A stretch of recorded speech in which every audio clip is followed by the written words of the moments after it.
Hello बच्चों, तो बच्चों देखो ये हमारे पास क्वेश्चन गिवन है।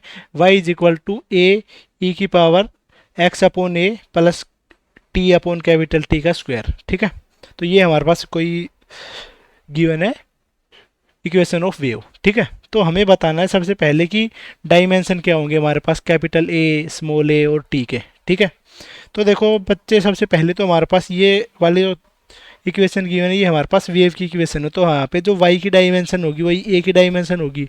तो बच्चे y हमारे पास है लेंथ, तो a की डायमेंशन हो जाएगी लेंथ की डायमेंशन।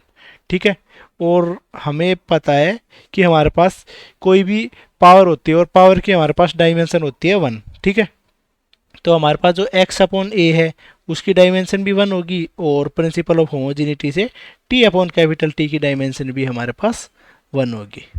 ठीक है, तो हमारे पास a की डायमेंशन भी वही होगी जो x की डायमेंशन होगी। ठीक है, x भी हमारे पास लेंथ की डायमेंशन है, तो यहाँ पे भी इसकी डायमेंशन लेंथ होगी।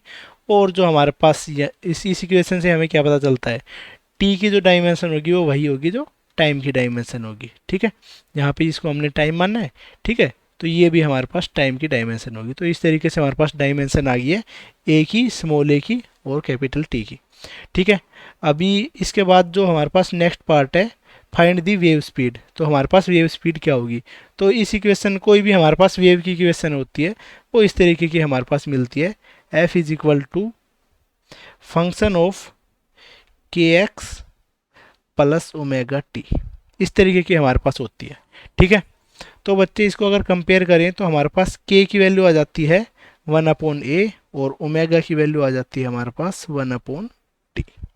ठीक है, तो पार्ट बी में हमारे पास पूछा वेव स्पीड की वैल्यू आ जाती है ओमेगा बाई के।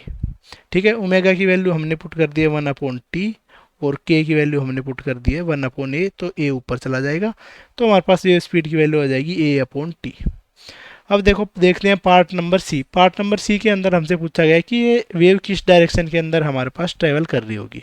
ठीक है, तो ये ट्रेवल हमारे पास करती है, कोई भी वेव हमारे पास उस डायरेक्शन में ट्रेवल करती है जब के एक्स और ओमेगा टी की वैल्यू अगर दोनों का सेम साइन है, तो वो हमारे पास ट्रेवल कर रही होती है नेगेटिव एक्सिस के अलोंग। ठीक है, और हमारे पास यहाँ पे एक्स है तो एक्स एक्सिस के अलोंग कर रही है, तो सो ट्रेवल कर रही है। ठीक है, तो बच्चे इसकी डायरेक्शन हो जाएगी हमारे पास negative x axis.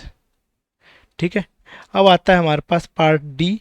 Part D के अंदर हमसे पूछा गया है where is the maximum of pulse located at t is equal to capital t and t is equal to 2t। तो हमारे पास सबसे मैक्सिमम पल्स कहाँ पे लोकेटेड है, t is equal to capital t पे। तो t is equal to capital t पे हमारे पास जो y की वैल्यू हो जाएगी वो हमारे पास क्या हो जाएगी, ए ई की power minus x upon a plus टी/टी हमारे पास हो जाएगा 1। ठीक है, तो यहाँ से हमारे पास वैल्यू आ जाएगी इसकी ए ई की पावर माइनस एक्स/ए प्लस 1।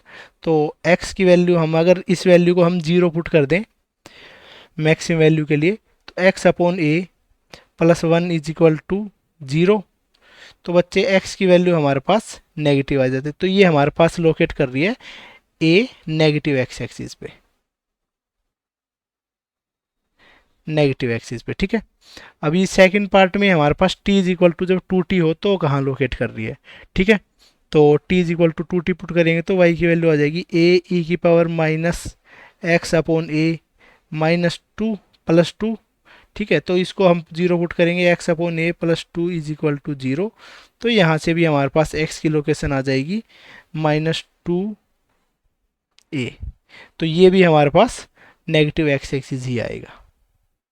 ठीक है, तो हमारे पास जो मैक्सिमम पल्स लोकेट कर रही होगी वो t is equal to capital t पे भी नेगेटिव एक्स एक्सिस के अलोंग होगी, और t is equal to 2t पे भी नेगेटिव एक्स के अलोंग ही होगी। आई होप आपको समझ में आया होगा, and best of luck for your future.